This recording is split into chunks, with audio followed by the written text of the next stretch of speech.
essentially what we're saying is that, firstly, that there is a perception that in some quarters is quite dominant that South Africa is losing ground to other African countries in the context of this growth narrative.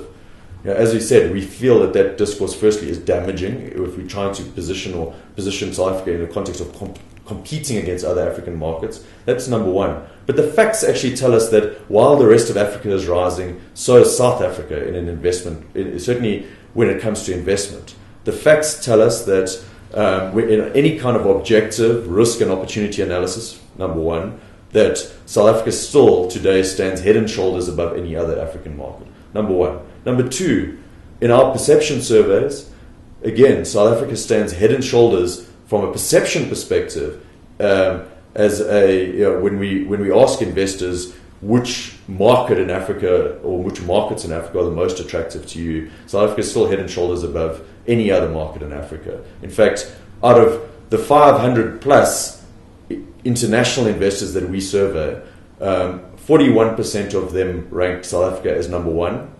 The next highest is Morocco at 8%. So 41% versus 8%. That's the gap between, in perception anyway, between South Africa and the next best, so to speak, in Africa. We see it in the numbers as well, that in a context, again, in which investment or FDI projects into sub-Saharan Africa have grown robustly at 22.3%, FDI projects into South Africa have grown at 22.4%. So a little bit above the average, and certainly well above the global averages when we look at the flows of FDI projects. The point worth making there as well is that, take 2012 as a base, South Africa attracted twice as many, in fact more than twice as many FDI projects as any other country in Africa, including the North African countries. So again, there's a robust growth, and the base that we're growing off is much bigger than any other market in Africa today.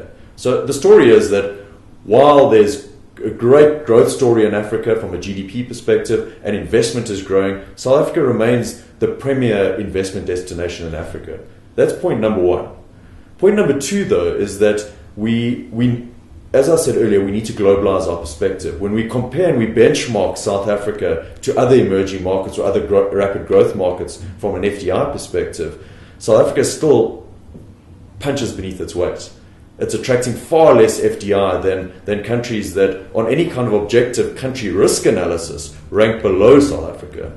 So despite the perceptions of South Africa, we do an objective country risk analysis, looking at broader factors than just the economic risk factors. We look at things like governance, we look at things like corruption, we look at things like the ease of doing business, and so on, democracy scores, and so on.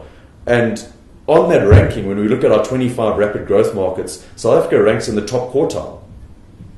And yet, when one deals with perceptions of South Africans and international investors, South Africa is often perceived to be much, much higher risk than that from a country perspective.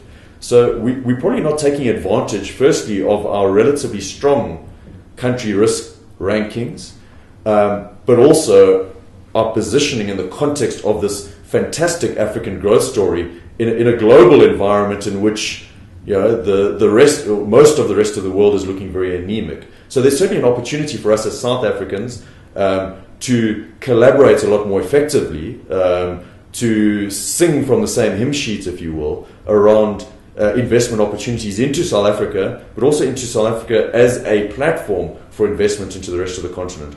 The positive story around that is that while South Africa remains the number one investment destination for foreign investment, South African firms themselves are also substantially growing their investment into the rest of the continent. So we've seen compound growth of over 50% in South African firms investing in FDI projects in the rest of the continent. In fact, last year we did our analysis, 2012. Once we stripped out foreign investment into South Africa itself, South African firms invested in the most FDI projects in the rest of the continent. So the investment is picking up. It's still often fragmented. We're not collaborating. There's certainly no Team SA approach. So the more we can collaborate across both the private and public sector, the more we can consciously develop this platform for investment into the rest of the continent, the much better we're going to be positioned as a conduit, I guess, both as a destination but also as a conduit for investment into and across the continent.